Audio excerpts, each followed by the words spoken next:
Buenas tardes o buenos días, soy Enrique Fanjul, socio de Iberglobal. Les doy la bienvenida en nombre del Club de Exportadores e Inversores Españoles en el Exterior y de Iberglobal.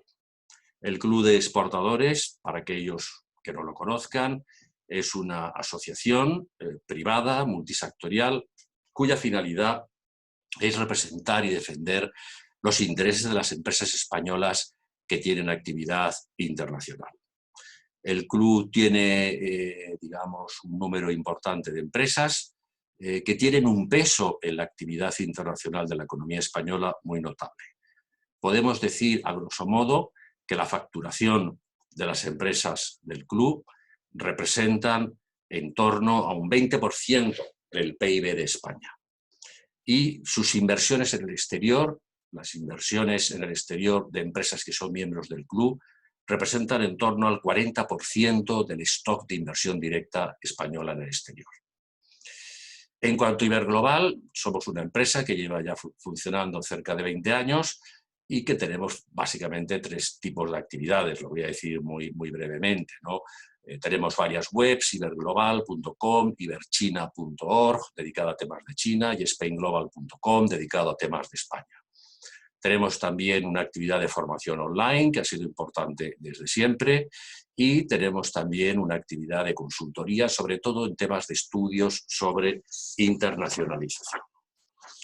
Y dicho esto, vamos a empezar. Bueno, quisiera también explicar en un primer momento, brevemente, cómo ha surgido esta idea de este programa de webinarios. Bueno, hablando entre el Club de Exportadores y nosotros sobre qué actividad podíamos desarrollar ahora en estos tiempos de crisis, en estos tiempos que están causando tantos trastornos, tantas molestias, etcétera. Bueno, pues se nos ocurrió que algo que podía ser útil, que podía ser una contribución positiva por nuestra parte en el actual momento, fue organizar un programa de webinarios sobre temas de internacionalización, que es nuestra especialización, contando para ello con la colaboración y la participación de los excelentes profesionales que tienen las empresas que son miembros del Club de Exportadores. Y así diseñamos con mucha rapidez, todo hay que decirlo, puesto que los acontecimientos en España se han precipitado en el curso de unos pocos días, ¿no? Hemos diseñado la puesta en marcha de este programa de webinarios en el que vamos a tratar temas de internacionalización con la esperanza, bueno, pues de que sean temas que resulten de utilidad a la gente y que, bueno, pues en alguna medida nos ayuden a compensar los inconvenientes que estamos sufriendo en los momentos actuales. El próximo webinario, con esto termino ya esta pequeña parte introductoria, lo vamos a celebrar el próximo martes 24 por la tarde. Lo va a impartir Antonio Bonet, que es el presidente del Club de Exportadores, y va a hablar sobre la guerra comercial China-Estados Unidos, sus causas, efectos, implicaciones, etc. Para registrarse para este webinario, bueno, habrá avisos en las diferentes digamos, cuentas en las redes sociales que tiene tanto el Club de Exportadores como Iberglobal. El método quizás más seguro es registrarse en Iberglobal, porque nosotros vamos a enviarlo a todos nuestros usuarios registrados, le vamos a enviar una comunicación. Y ahí, bueno, pondremos un poco más información sobre el webinario y facilitaremos también el acceso para el registro. Dicho esto, vamos a entrar ya en materia.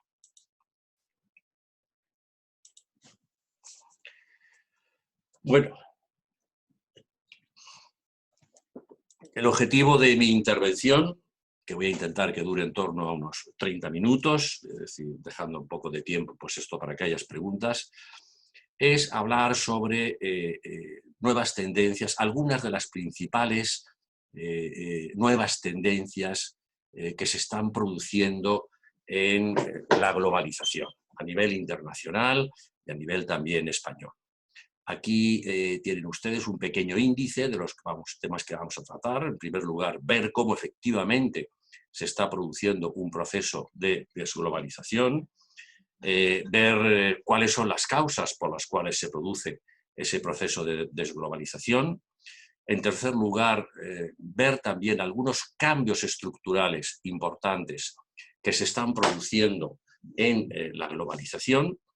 Y finalmente vamos a hacer también unas consideraciones acerca del impacto que puede tener el coronavirus o el COVID-19 sobre la globalización. Bueno, hablo del término desglobalización, se ha puesto de moda verdaderamente en un plazo de tiempo relativamente muy corto, en los últimos meses, yo diría, ¿no? Para apuntar a la ruptura de lo que ha sido una de las tendencias más claras de la economía mundial desde la Segunda Guerra Mundial, que la vemos, por ejemplo, reflejada aquí en este gráfico, que nos muestra cómo han evolucionado las exportaciones en relación con el PIB y PIB mundial desde el siglo XIX hasta nuestros días. Y donde podemos ver cómo durante el siglo XIX se produce un ascenso de la globalización, es decir, de lo que representan las exportaciones como porcentaje del PIB, cómo hay una caída muy fuerte a raíz de la Gran Depresión de los años 20 y 30, pero luego podemos ver cómo hay, desde el final de la Segunda Guerra Mundial, desde 1945, cómo hay una línea de tendencia prácticamente ininterrumpida que llega hasta 2009, hasta la crisis financiera de 2009. Y a partir de 2009 es cuando empiezan a apuntarse tendencias, se empiezan a apuntar tendencias que rompen con esa tendencia hacia el aumento de la globalización. Un proceso de globalización que a mí me gustaría señalar está muy asociado con el gran crecimiento económico que experimenta la economía mundial durante estas décadas y con el gran aumento de los niveles de bienestar, de los niveles de renta que se producen a nivel mundial, ¿no? Bueno, y la desglobalización, es decir, la desglobalización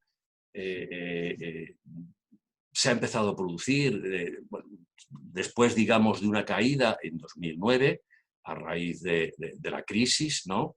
Se ha empezado a producir, digamos, la desglobalización, es decir, perdón un momento.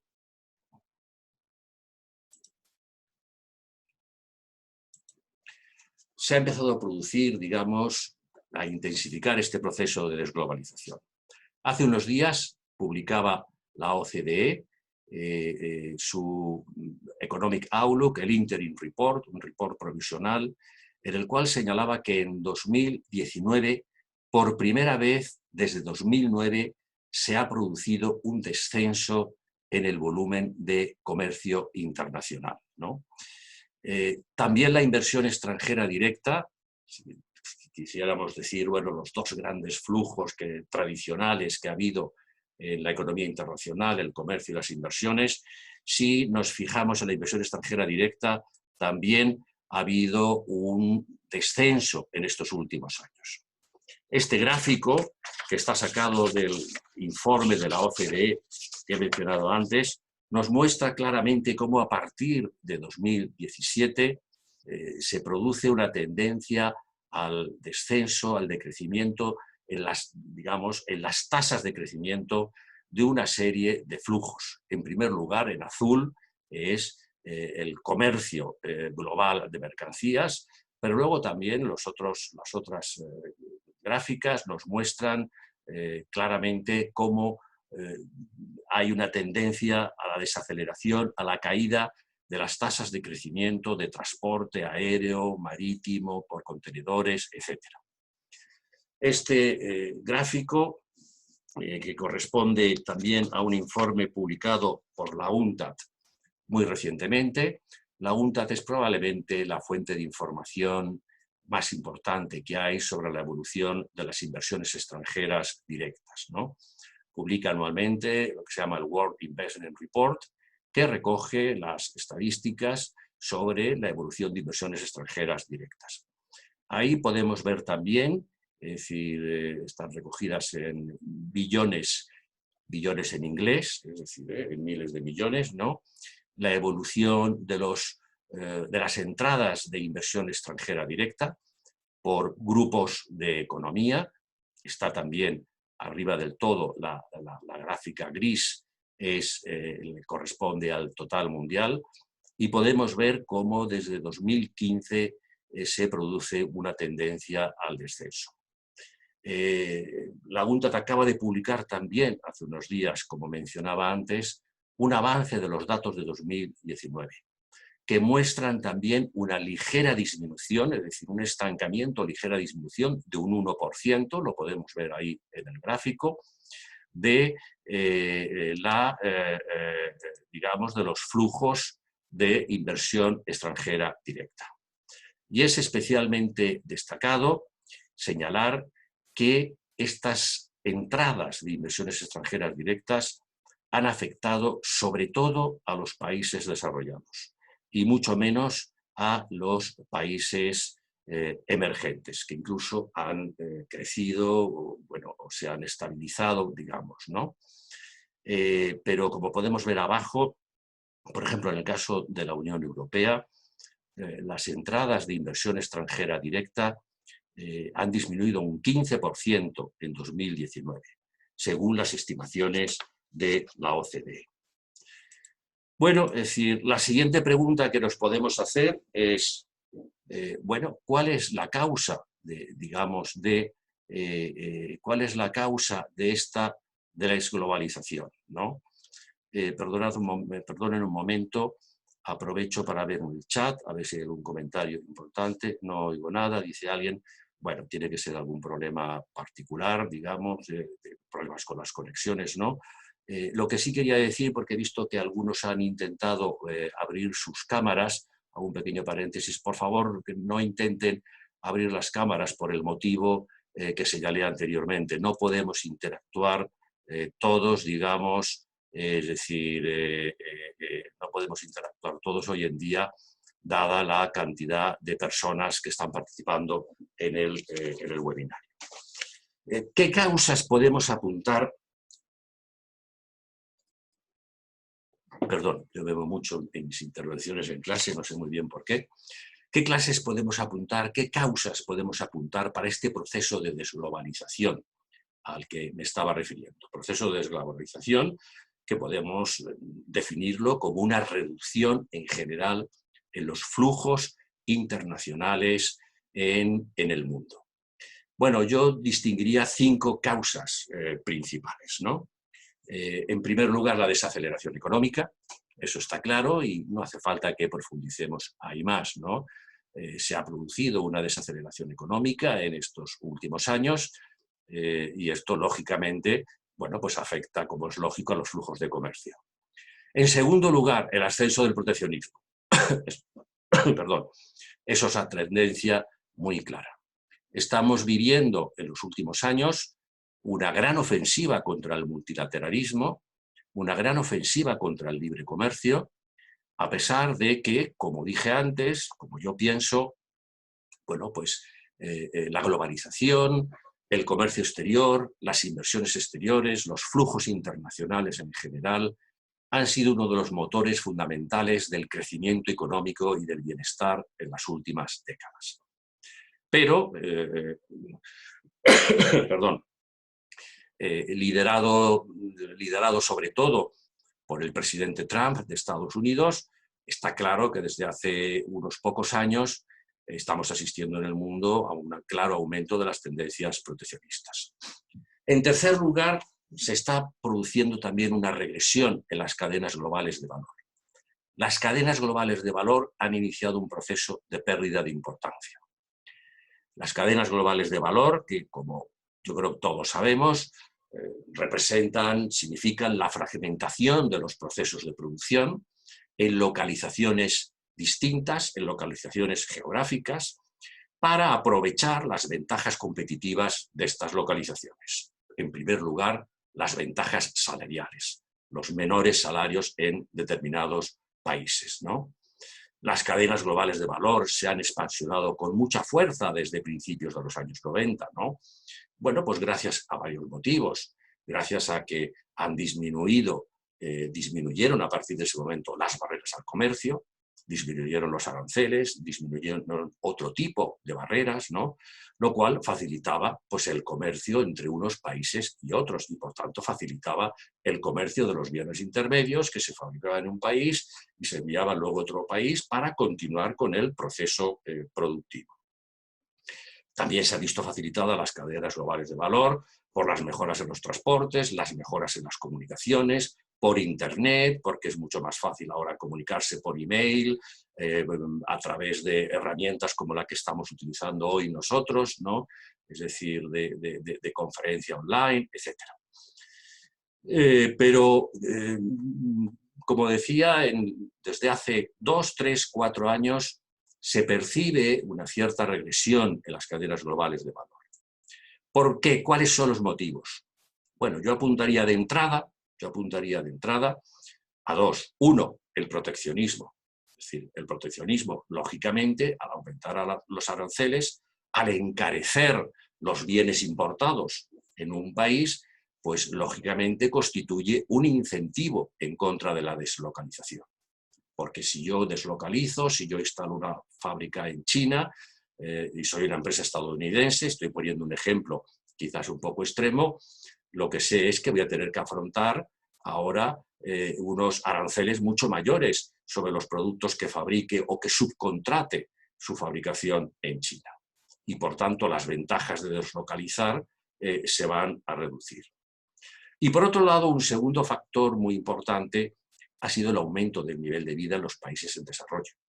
Es decir, ese aumento del nivel de vida se ha traducido en primer lugar, yo creo que es el factor clave, en un aumento de los salarios. Con lo cual el diferencial salarial entre los países avanzados y los países en vías en desarrollo, ese diferencial salarial se ha reducido. Y por tanto el incentivo de fabricar, digamos, en otras localizaciones, ese incentivo en parte también se ha reducido. Este sería, por tanto, un tercer factor que afecta a la desglobalización, que existe, que se está reduciendo el incentivo para el recurso a cadenas globales de valor. Luego yo creo que hay otros dos aspectos, otros dos factores que a mí me parece que son importantes y que quizá a veces no se les presta tanta atención. El cuarto factor sería que está, digamos, surgiendo en el mundo, desarrollándose en el mundo, especialmente en los países avanzados, una creciente importancia por los temas de seguridad, por los temas de seguridad. Es decir, seguridad, por ejemplo, en lo que se refiere a inversiones extranjeras, seguridad, digamos, por el control de determinados sectores estratégicos. Mejor dicho, no me estoy expresando bien. Una preocupación, está surgiendo una preocupación por el temor, por las consecuencias que puede tener la pérdida del control sobre determinados sectores estratégicos a manos de empresas extranjeras. Esto se aplica fundamentalmente al caso de China, eso está claro. Y esta preocupación ha dado lugar a que, por ejemplo, el año pasado la Unión Europea haya adoptado un mecanismo de control de inversiones extranjeras. Un mecanismo a nivel europeo, es decir, que tiene su funcionamiento, ¿no? Pero que lo que pretende es controlar la adquisición de empresas extranjeras. Es un mecanismo que, aunque no dice China, está claro que es un mecanismo que está pensado sobre todo para inversiones de empresas chinas. Y ese mecanismo surge por esa preocupación, es decir, por perder sectores estratégicos, como pueden ser sectores tecnológicos avanzados, ¿no? De hecho, uno de los hechos que le da alas, que provoca, digamos, en su momento una gran reacción, es la compra de una empresa de robótica alemana muy importante por parte de una empresa china. En el caso de España, bueno, pues hay gente que está expresando también su preocupación, porque las inversiones de empresas chinas se han hecho con el control, por ejemplo, de terminales de contenedores, ¿no? Se han hecho también con una participación importante en el sector eléctrico, etc. Y he mencionado de inversiones, pero también surge una cierta preocupación por el abastecimiento de determinados materiales y de determinados productos. Probablemente muchos de ustedes habrán oído hablar de las tierras raras que se utilizan para temas de electrónico, etcétera, donde la producción está concentrada en unos pocos países y donde, bueno, pues se considera que la dependencia del exterior puede presentar unos riesgos importantes. Esto puede hacer, lógicamente, puede tener reacción, digamos, frente a las inversiones extranjeras, recelo frente a la dependencia del exterior para el aprovisionamiento de ciertos productos, puede tener, lógicamente, un impacto negativo sobre la globalización. Y finalmente, yo creo que hay un aspecto muy importante, que es las críticas que se han desarrollado también en contra de la globalización, o la pérdida de la valoración de la globalización en la opinión pública. Como decía antes, yo personalmente pienso que la globalización ha sido muy positiva, que la globalización ha tenido unos efectos muy positivos en términos de crecimiento y de bienestar. Y creo que podríamos citar en este sentido muchísimos ejemplos que avalan esta idea. China, por ejemplo, sería un caso muy claro. China, que ha protagonizado en las últimas décadas la mayor revolución económica de la historia de la humanidad, bueno, pues esa transformación está asociada con la apertura al exterior. No hubiera sido posible sin el proceso de apertura al exterior, a las inversiones extranjeras, al comercio, al turismo, a la compra de tecnología, a la adquisición de tecnología avanzada, etc. Sin embargo, en amplios sectores de la opinión pública, digamos que la globalización ha perdido buena parte de su valoración, ¿no? No nos podemos extender en ninguno de los puntos mucho, como es lógico, por temas de tiempo, ¿no? Simplemente apuntar aquí, claramente hay un elemento fundamental que es el de las desigualdades. La globalización, globalmente, si se me permite esta redundancia o esta repetición, ha sido positiva, pero está claro que ha habido determinados sectores en los países que han sufrido como consecuencia de la globalización. Los sectores que han sufrido de la competencia de bienes importados, donde se han producido pérdidas de empleo, etcétera, bueno, pues se han visto perjudicados por el proceso de globalización. Y probablemente uno de los principales fallos que han tenido los gobiernos de los países occidentales es no haber prestado suficiente atención a estos efectos negativos y no haber instrumentado medidas compensatorias, digamos, para paliar esos efectos negativos. Pasamos al siguiente punto, la nueva estructura de globalización. Bueno, es decir, al margen de ese proceso de desglobalización, lo que se está produciendo también son cambios importantes en la estructura, en la composición de la globalización. Yo aquí apuntaría dos. Uno, el crecimiento de los flujos de información, de datos, de ideas, etc.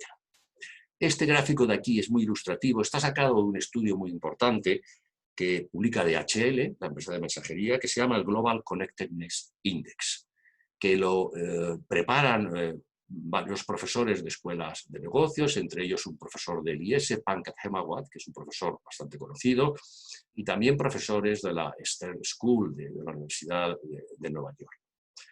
Nos muestra este gráfico cómo han evolucionado desde 2100, donde se pondría una base, desde 2001, donde pondríamos la base 100, cómo han evolucionado 4 tipos de flujos internacionales. El comercio, los flujos de capitales, aquí van inversiones extranjeras, movimientos de capitales, los flujos de información, donde aquí va el tráfico por Internet, pero también las comunicaciones telefónicas, también las publicaciones, ¿no?, etcétera, y los flujos de gente, donde aquí se recogen indicadores sobre emigración y también sobre estudiantes en el extranjero.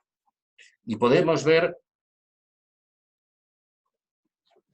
cómo, aunque en líneas generales hay una tendencia a un crecimiento, aunque suave, en lo que se refiere a flujos de capital, de comercio y de gente, aunque podemos ver que en 2018 se produce un descenso en los flujos de comercio, lo que sí se produce es un crecimiento espectacular de los flujos de información.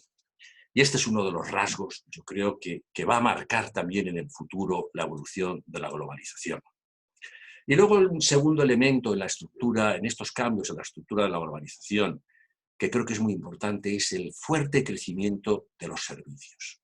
Es decir, frente al crecimiento de los bienes, que probablemente marcaron de manera muy determinante la evolución de los flujos internacionales en las décadas siguientes a la Segunda Guerra Mundial, hasta prácticamente comienzos de este siglo, digamos, desde hace 10, 15, 20 años, los servicios están experimentando un crecimiento muy fuerte. Se estima que los servicios crecen un 60% más rápido, con más intensidad que el comercio de bienes, que el comercio de servicios crece con un 60% más de intensidad que el comercio de bienes. Y luego también lo que se ha señalado es que las estadísticas que estamos manejando tradicionalmente sobre comercio infravaloran el peso de los servicios. Yo creo que esto es así y esto es muy cierto, ¿no? Es decir, ¿por qué los infravaloran? Por tres motivos fundamentales. Primero, porque no incluyen los servicios que están incorporados en los bienes físicos. Cuando yo exporto una máquina, por ejemplo, pues esa máquina lleva incorporados toda una serie de servicios. Los servicios que hubo de diseño de la máquina, los servicios que hubo de marketing, de publicidad, y los servicios que puede haber a lo mejor después de la venta de la máquina, servicios postventa, etc. Se estima que estos servicios representan un tercio del valor de estos bienes. Estas cifras están sacadas de un estudio que a mí me parece muy interesante, publicado hace aproximadamente un año por McKinsey, por la consultora McKinsey, que se llama Globalization in Transition, que yo les recomiendo vivamente a todos los que tengan interés en estos temas. Luego vamos a ver alguna estimación, alguna transparencia más basada en este estudio. Es un estudio muy interesante que analiza precisamente estos cambios en la estructura de la globalización que yo estoy comentando. En segundo lugar, están los intangibles que envían las empresas a sus filiales, de diseño, de marca, de software, ¿no? Bueno, y que suponen también un comercio apreciable dentro del comercio internacional de servicios. Es cierto, haciendo una pequeña matización, que a veces esas transacciones entre la misma empresa, entre, digamos, filiales, matriz, empresas situadas en diferentes países, pueden a veces también, digamos, ser un mecanismo para trasladar fondos de unos países a otros. Pero qué duda cabe que hay una actividad importante de comercio de intangibles dentro de una empresa entre sus diferentes localizaciones geográficas que tiene una importancia. Y luego están, de acuerdo, los servicios digitales gratuitos. Es decir, todos esos servicios que utilizamos tan a diario como el Gmail o el Facebook o el Google o YouTube, es decir, que son servicios que se están exportando aunque no se paga por ellos, ¿no? Pues bien, según este estudio de McKinsey, de acuerdo con las estadísticas tradicionales, los servicios representan un 23% del comercio global de bienes y servicios, ¿no? Y el 77% correspondería al comercio de mercancías. Pero si incorporamos estos otros servicios que no están contabilizados, los servicios representarían en torno al 50%. Esta gráfica me parece muy interesante. Aquí lo que ha hecho McKinsey es una estimación de a cuánto ascienden esas exportaciones de otros servicios que no son contabilizados normalmente como servicios. A la izquierda tenemos en la primera columna, serían los servicios tradicionales, los servicios que se contabilizan.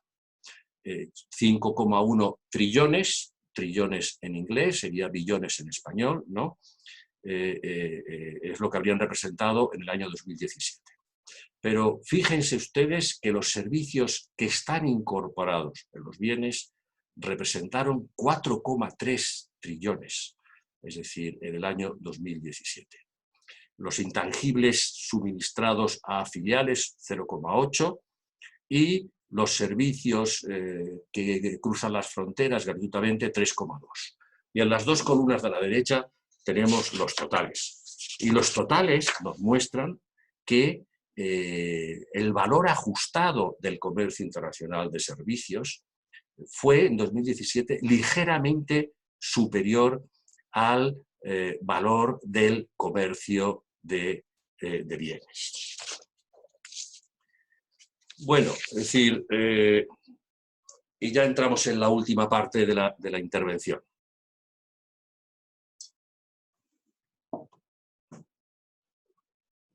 El impacto del coronavirus, porque lógicamente todos ustedes estarán preguntando, bueno, estamos hablando de las tendencias de estos 2 últimos años, etcétera, pero ¿qué pasa, digamos, con el impacto que va a tener el coronavirus, ¿no?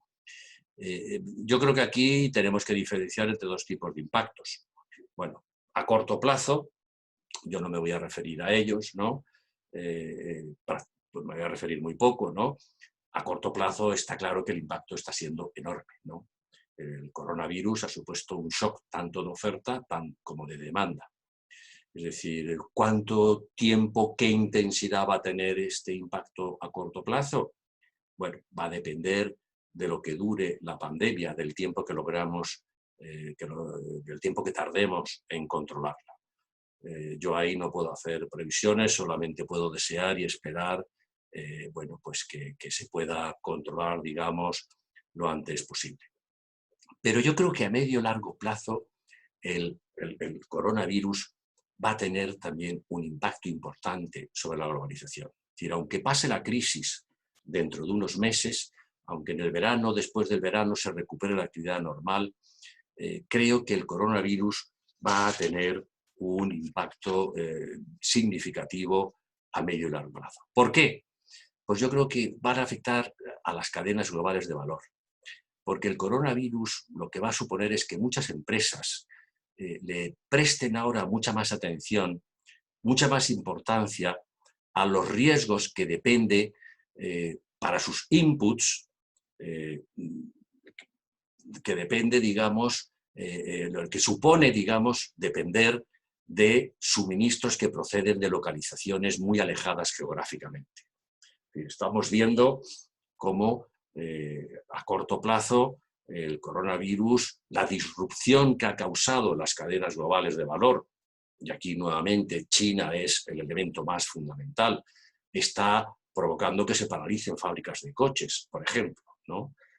Bueno, pues porque son actividades productivas que están hoy en día muy integradas en cadenas globales de valor y que han sufrido, por tanto, un efecto muy directo, muy a corto plazo y muy intenso por la interrupción de los suministros. Yo creo que en este sentido lo que va a provocar, es decir, el coronavirus, es un replanteamiento de las estrategias de aprovisionamiento dentro de las empresas. ¿Y a qué va a llevar ese replanteamiento? Bueno, pues va a llevar a que se refuercen algunas tendencias que ya se venían produciendo también en los últimos años sobre localización. Por ejemplo, la tendencia al reshoring o a la relocalización, al retorno al país de origen de actividades productivas que habían sido deslocalizadas en otros países. Esto es lo que ha querido, por ejemplo, Trump provocar e incentivar en Estados Unidos. Hasta ahora, este reshoring, el impulso fundamental con el que contaba era, bueno, pues el proteccionismo, por un lado, y luego pues también la reducción de las diferencias salariales, por otro lado. Pero luego otra tendencia en localización que es menos conocida y que a mí me parece muy, muy importante, que va a ser muy importante, es el reforzamiento de lo que se llama la producción en proximidad o en cercanías. Es decir, a lo mejor no relocalizar, no retornar la actividad productiva es decir, al país original, digamos, desde la que se deslocalizó esa producción, sino retornarla a países vecinos, a países que estén próximos geográficamente, con el fin de reducir la distancia entre las fábricas que integran la cadena global, digamos, la cadena global de valor, ¿no? Es decir, ya este es un fenómeno que estaba en marcha anteriormente, ¿no? Estaba en marcha desde hacía algunos años. Bueno, pues producir más cerca de los centros de consumo para poder responder más rápidamente a los cambios en la demanda, también la creciente personalización, customization de los procesos productivos, aconsejaba también que se produjera, que los centros de producción estuvieran más cercanos a los centros de consumo, los sistemas de just-in-time, de producción reduciendo al máximo los inventarios, los stocks. Bueno, pues también aconsejaban que no hubiera una distancia muy grande entre los diferentes centros integrados en una cadena global de valor. Pero ahora, digamos, bueno, el coronavirus va a suponer un nuevo motivo, es decir, un motivo para incentivar la producción con una dimensión que podríamos llamar regional o en proximidad. Si podemos hablar de regionalización del comercio en vez de producción en proximidad, los dos términos vienen a significar algo parecido, ¿no?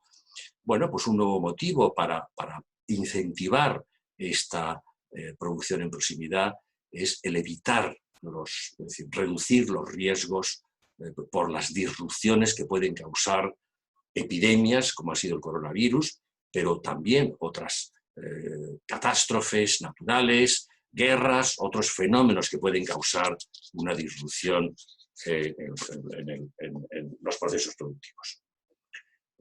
Según el estudio de McKinsey que estaba citando antes, es decir, bueno, pues es decir, señala que la participación de comercio de bienes entre países dentro de la misma región, bueno, pues había aumentado, es decir, no, perdón, había disminuido entre el año 2000 y el año 2012. Es decir, sin embargo, según McKinsey, según este estudio de McKinsey, la participación interregional en el comercio global de bienes ha aumentado 2,7 puntos porcentuales desde 2013. Es decir, ha aumentado lo que es el comercio global de mercancías, la participación del comercio regional, dentro de regiones, ha crecido en 2,7 puntos. Se ha invertido la tendencia, por tanto, a partir del año 2012. Y esta es una tendencia que puede, digamos, mantenerse y continuar en el futuro como consecuencia del coronavirus. Bueno, ya para terminar, es decir, bueno, he recogido aquí una transparencia porque me ha parecido interesante, es de este informe que mencionaba antes de la UNTA, del Investment Trends Monitor, que es de hace unos días, de hace 2 o 3 días, una cosa así, ¿no? Donde recoge una estimación de cómo puede impactar el COVID-19 o el coronavirus en los flujos de inversión extranjera directa en 2020 y 2021, ¿no? Y bueno, va desde una estimación la más optimista, que presupone que la epidemia esté controlada en la primera mitad del 2020 y que atribuye, por tanto, a la epidemia un impacto negativo de un 5% en los flujos globales de inversión extranjera, o si la epidemia continuara a lo largo de 2020, ese impacto negativo podría ser de un menos 15%, de un 15% de disminución en los flujos de inversiones extranjeras. En conclusión, bueno, pues yo creo que ya lo hemos dicho a lo largo de la intervención, pero recapitulando, estamos en un proceso de cambios en la globalización que ya se había iniciado desde hacía algunos años, marcado por un lado por la desglobalización, por el retroceso, un cierto retroceso en la importancia de los flujos internacionales, de mercancías, de bienes, de capitales, etcétera, ¿no? Y por otro lado por cambios estructurales importantes dentro de la globalización. Retroceso de las cadenas globales de valor, aumento de la importancia de los flujos de información, como mencionamos antes. En segundo lugar, bueno, pensando, repito, a medio y largo plazo, no estoy hablando de los efectos a corto plazo, pues el coronavirus puede provocar una tendencia al reforzamiento de alguna de estas tendencias, y en concreto al reforzamiento de las tendencias hacia la desglobalización. Pero en tercer lugar, bueno, puede que haya otras fuerzas que compensen en alguna medida las anteriores tendencias hacia la desglobalización, ¿no? Es decir, está claro que hoy en día en el mundo estamos en una situación en la que hay un enfrentamiento entre el multilateralismo, entre el libre comercio y el proteccionismo, ¿no? Muchos pueden pensar que hoy en día es el proteccionismo el que está ganando, el que está ascendiendo, el que está aumentando. Pero existen, yo creo, fuerzas importantes, movimientos importantes que defienden el multilateralismo y que defienden el seguir manteniendo el libre comercio, etc. La Unión Europea, sin ir más lejos, a la que España pertenece, bueno, pues ha firmado acuerdos comerciales muy importantes y está negociando nuevos acuerdos comerciales muy importantes, ¿no? En Asia se han firmado también acuerdos comerciales de importancia. El RCEP, Regional Comprehensive Economic Partnership, me parece que es lo que significan las iniciales, que ha sido firmada por un grupo de países asiáticos, más o menos liderados por China, ¿no? El antiguo TPP, Trans-Pacific Partnership, ha sido reconvertido y también está yendo hacia adelante. La Unión Europea ha firmado recientemente un acuerdo comercial con Japón.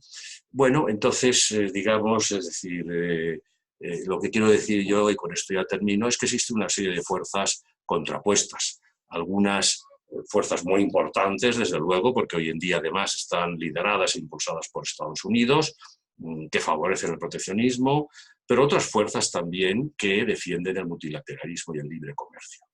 En fin, de toda la combinación de estas diferentes tendencias, etcétera, saldrá, digamos, la evolución futura de la globalización, sobre la cual pues, resulta difícil o imposible intentar hacer pronósticos, digamos, más o menos cuantitativos, ¿no? De decir, pues va a aumentar tanto los flujos de comercio o van a disminuir, lo mismo con los flujos de inversiones extranjeras, etc.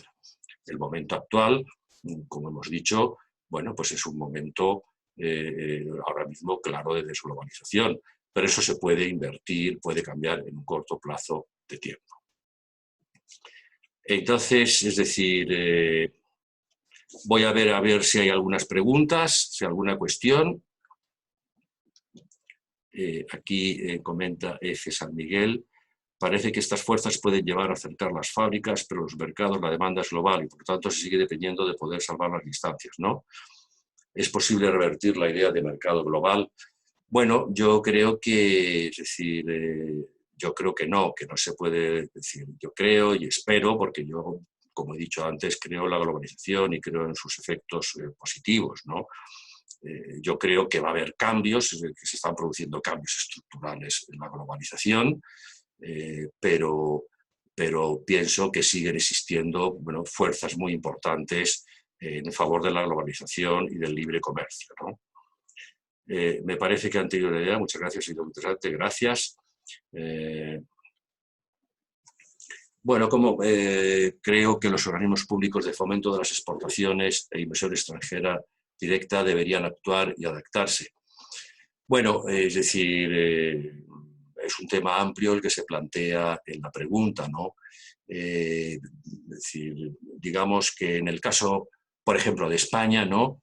Es decir, un tema que se viene mencionando de manera tradicional, no es un tema que responda a las nuevas condiciones de la globalización, que se refiere a los instrumentos, es la necesidad de que sean más ágiles, de que sean más flexibles, ¿no?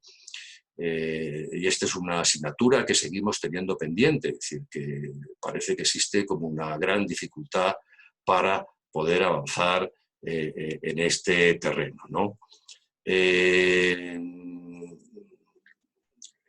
Es decir, a ver, sí. Bueno, y luego yo creo que por otro lado, hombre, los organismos públicos de ayuda, de fomento de las exportaciones, deberían también hacer un esfuerzo y tener agilidad para adaptarse a los nuevos tiempos, ¿no? Bueno, esto que es muy genérico, ¿qué significa? Bueno, pues significa, por ejemplo, que estoy refiriendo a un tema que vamos a tratar en este programa de webinarios, significa pues que hoy en día que África, estoy poniendo un ejemplo muy concreto, ¿no? pero me parece ilustrativo de esta necesidad de reaccionar, de adaptarse, etc. África es un continente que claramente está experimentando en los últimos años un despegue económico importante. Es un continente en el cual España tiene una presencia muy reducida, ¿no? Y creo, por ejemplo, pues que aquí claramente las administraciones públicas podrían o deberían liderar un esfuerzo importante para promover la presencia de las empresas españolas en África. Sobre este tema, como he dicho, nos vamos a ocupar en un webinario de los que tenemos programados en este ciclo. Aquí otro comentario: obviamente habrá consumo y producción locales, pero habrá tensiones con China y otros países. Subirá el poder adquisitivo, sobre todo en España y Europa, pero no sé si China podrá tener clase media para el autoconsumo. Bueno, yo creo que una de las grandes cuestiones que, es decir, he pasado muy rápidamente por ella, pero es decir, una de las grandes cuestiones que se plantea hoy en día en la globalización y en la economía internacional es la cuestión de China. Es decir, de cómo se incorpora China o cómo China se adapta a la nueva estructura de la globalización, ¿no? Es decir, han surgido, como decía antes, recelos muy importantes, ¿no? Frente a China, recelos por su sistema político, porque se considera que las empresas chinas no operan con las mismas condiciones que operan las empresas, no operan en Europa, por ejemplo, las empresas chinas con las mismas condiciones con las que operan las empresas europeas o las empresas extranjeras en China, donde están sometidas a muchas más restricciones que las que enfrentan las empresas chinas en Europa, ¿no? Yo creo que este es uno de los temas importantes que se plantean, es decir, cómo incorporar a China, qué estrategia debemos seguir hacia China. En el caso de España, por ejemplo, creo que es un tema que ha quedado muy abandonado hasta ahora. Creo que hasta ahora se ha prestado muy poca atención a nivel de la administración pública, y yo diría también que a nivel de la sociedad civil, de think tanks, de centros de pensamientos, se ha prestado poca atención a la cuestión de China, ¿no? Y aquí en España hemos recibido inversiones chinas muy significativas, pero yo he hecho en falta un esfuerzo de reflexión y un esfuerzo de debate en la sociedad, ¿no? La sociedad civil y en la administración, acerca de cuáles son las implicaciones de estas inversiones, cuáles son los riesgos que presentan y, por tanto, qué estrategia debemos seguir. Y he hecho en falta también, me parece, tampoco es que tenga una información completa al respecto, pero he hecho en falta también que haya habido y que haya una participación más activa por parte de España en el diseño de esas medidas que se han puesto en marcha para control de las inversiones extranjeras. He hecho en falta que España haya contribuido, haya aportado con más inputs, más ideas, más posiciones propias al diseño de esta política. En cuanto a la cuestión concreta planteada, hombre, China tiene ya una clase media enorme, tiene una clase media ya de varios cientos de millones de personas, ¿no? Y como todos ustedes saben, precisamente, bueno, una de las líneas del cambio del modelo productivo que se está produciendo en China desde hace más o menos una década, ¿no? Que consiste en pasar, dicho de una manera muy simplificada, de un modelo que estaba basado antes en la inversión, en la exportación, pasar a un modelo más basado en el consumo, más basado en los servicios, etcétera, con un énfasis muy claro en la potenciación de las tecnologías avanzadas, ¿no? Y bueno, ese cambio de modelo, lógicamente, se sustenta en el desarrollo que ha habido de una clase media china con una capacidad adquisitiva muy alta, etc. Entonces, ¿es mejor aprender árabe en lugar de chino? Bueno, esta es una pregunta, digamos, es decir, bueno, yo creo que en fin, que hay que aprender todo tipo de idiomas, ¿no? Lo que es importante, bueno, pues es, dependerá un poco de cada uno, de la orientación que tenga cada uno, de dónde quiera uno trabajar, etcétera, ¿no? Yo creo que los dos idiomas son importantes, el árabe y el chino. Los dos idiomas son importantes y los dos corresponden. China a un país, pero un país que tiene un peso en la economía mundial muy grande, y el aro ve pues, a un conjunto de países con situaciones muy diferentes, pero en los cuales existen claramente oportunidades. Bueno, voy a ir rápidamente porque ya se está acercando a la hora de duración. Puede ser una oportunidad para reforzar la cada vez más fragmentada Unión Europea. Pues hombre, eso es lo que hubiera sido deseable, ¿no? Eso es lo que hubiera sido deseable. Lo que pasa que estamos viendo que la Unión Europea sigue reaccionando con división ante muchos de los problemas a los que se enfrenta, ¿no? Pues si hablamos de China, ante el caso de China, ante esta cuestión de China que yo estaba mencionando, pues hay diferentes posiciones dentro de la Unión Europea. No hay una postura unificada. Hay los países nórdicos, defienden una determinada postura, Alemania, Francia defienden otra, los países del sur de Europa defienden otra. China, por su parte, también intenta fomentar esas divisiones, lanzó lo que se llama la iniciativa 17+1, es decir, 17 países del centro y del este de Europa, algunos de la Unión Europea y otros que no son de la Unión Europea, que han creado una especie de organización, de cumbre con China, ¿no? Para, es decir, bueno, pues para desarrollar lazos de cooperación, etcétera, ¿no? Pero incluso también ante este tema del coronavirus, pues las reacciones, es decir, no estamos viendo tampoco una política unificada a nivel europeo, ¿no? Entonces, lo ideal sería, desde luego, decir, cara al futuro y cara a un futuro en el que va a haber dos grandes potencias, ya las hay, que son Estados Unidos y China, lo ideal sería que la Unión Europea actuara con una posición unificada y buscara un equilibrio, buscara una posición de balance, de equilibrio entre estas dos grandes potencias.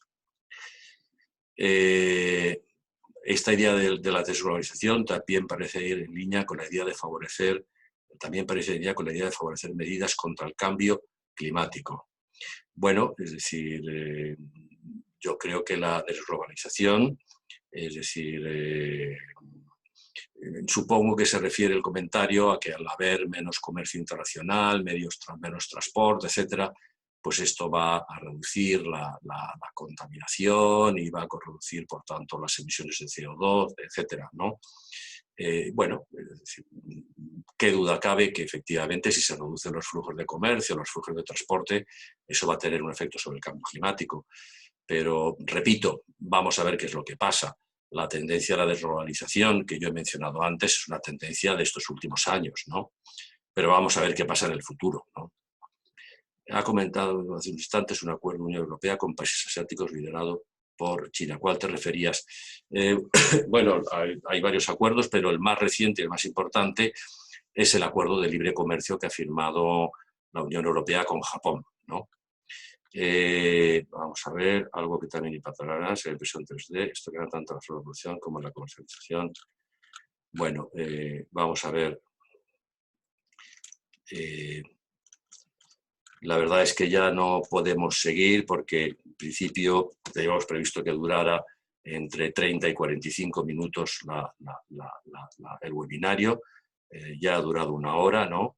Bueno, si os parece, seguro que nos van a salir, que estos temas pueden salir en futuros webinarios. Yo creo que lo vamos a dejar ya por el momento, ¿no? Y digamos, con la esperanza y con la seguridad de que podremos volver a discutir estos temas en próximos webinarios. Es que hay muchos comentarios que están llegando, ¿no? Bueno, pues yo creo que nos vamos a ir despidiendo. Ha sido un placer para mí estar aquí. Espero que esta conferencia o este webinario haya sido de vuestro interés, como espero que lo sean los próximos que vamos a organizar. El siguiente, termino con ello, el próximo martes, a cargo de Antonio Bonet, presidente del Club de Exportadores, una persona también con mucha experiencia de muchos años en temas de comercio exterior y comercio internacional, ¿no? Y otros webinarios que estamos preparando sobre temas como África, también estamos pensando en temas de Asia, también vamos a hacer algunos webinarios sobre experiencias de internacionalización de empresas, que creo que es un tema que puede ser de interés muchas veces para la gente, ¿no? Conocer que empresas nos expliquen cuál ha sido su experiencia de internacionalización, su estrategia, las dificultades que han encontrado, etcétera, ¿no? Esto, como digo, lo vamos a anunciar en nuestras redes sociales. Desde Iberglobal mandaremos un aviso, una newsletter a todos nuestros usuarios. Os recomiendo en este sentido que os registréis en Iberglobal y recibiréis así puntualmente el aviso de todos estos webinarios. Y nada más, muchas gracias por vuestros comentarios, los comentarios que estáis poniendo en el chat, que valoro muy positivamente. Y por tanto nos despedimos y hasta el próximo martes.